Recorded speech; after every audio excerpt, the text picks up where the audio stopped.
Hey folks, and welcome back to my channel. It's Maury here, Loading Woodworks. I'm glad to have you back.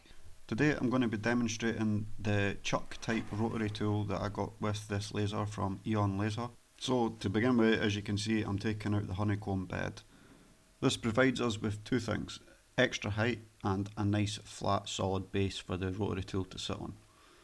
Here's the cable that you use to plug it in then, and it's kind of awkward, so I will move the camera and try and show you. There's just a little plug there, it's labelled rotary, so you can't go wrong. You push it in, and then there's a little locking nut that you thread on.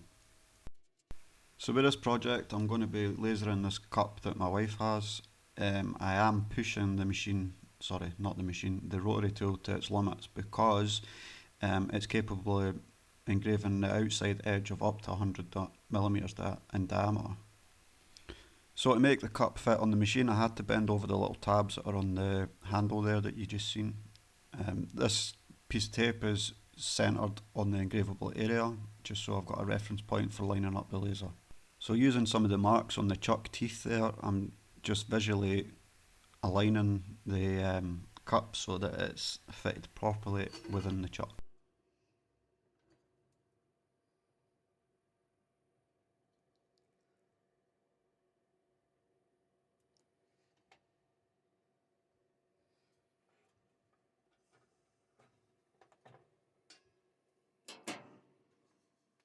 Once we've got that tightened, we just slide the tailstock into position to clamp against the bottom of the cup and then lock that into place.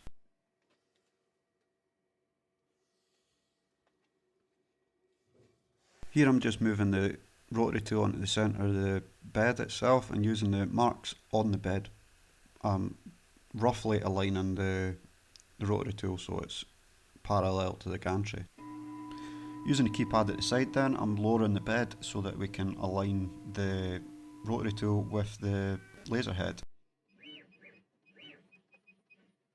Using the red dot laser, we reference it off one side of the rotary tool on the edge here and then run it along the edge and make sure it's aligned both sides. I had to make a slight adjustment here and then I'll double check it again.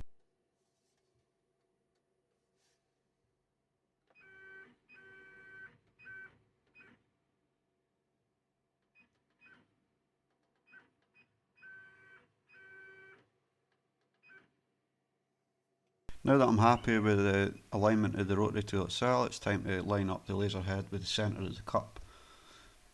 Using the tape that I showed you earlier, we use the mark on that to find the centre of the cup, and then we press the origin button on the control panel.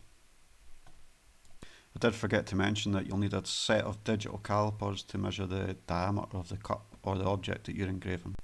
Now we're in Lightburn then, you can see me changing the start from point to user origin and then pasting in the piece of artwork that we're going to be engraving.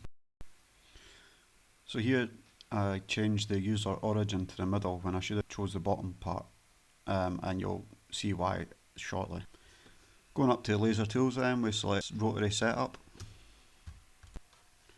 So in this panel you would choose whether you've got the rotary or the chuck, and then you would enable rotary, and here you can see where you would put in the diameter of your object, which automatically works out the circumference.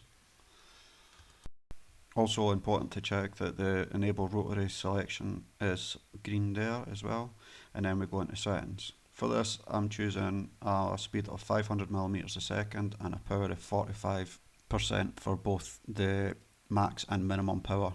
I have got to play about with the speeds. I might be able to do it quicker, but this is the first time engraving a cup and only had one to try. So now that we're done with the cut settings window, we can check the preview window and just make sure that everything's going to work the way we expect it to, and then press OK. As I am relatively new to Lightburn, I discovered that you have to use send to laser instead of start to make the rotary work. I'm not sure if this is a me problem or if this is just the way it works. Jumping back over to the laser then, you can see I'm using the frame tool to make sure that the laser is going to engrave where I want it to, and then close the lid over and I press start.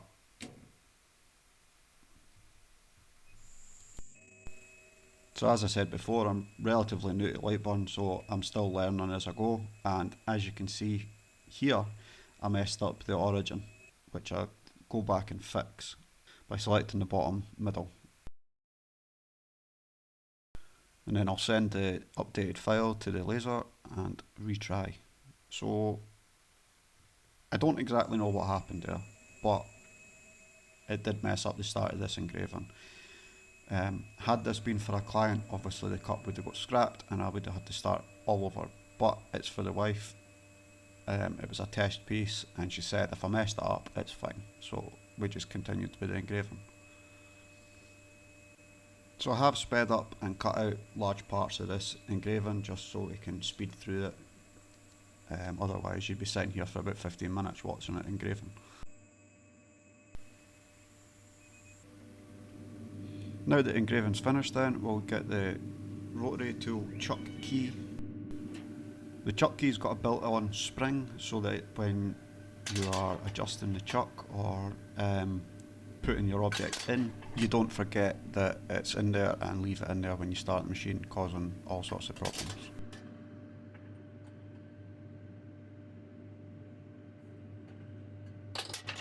Once we've got the chuck loosened, we remove the tailstock and you can remove the piece. You can see at the beginning there where I messed up, but otherwise it looks really good. Get it cleaned up with some soap water and a magic eraser and put the handle back on and you can see the finished article.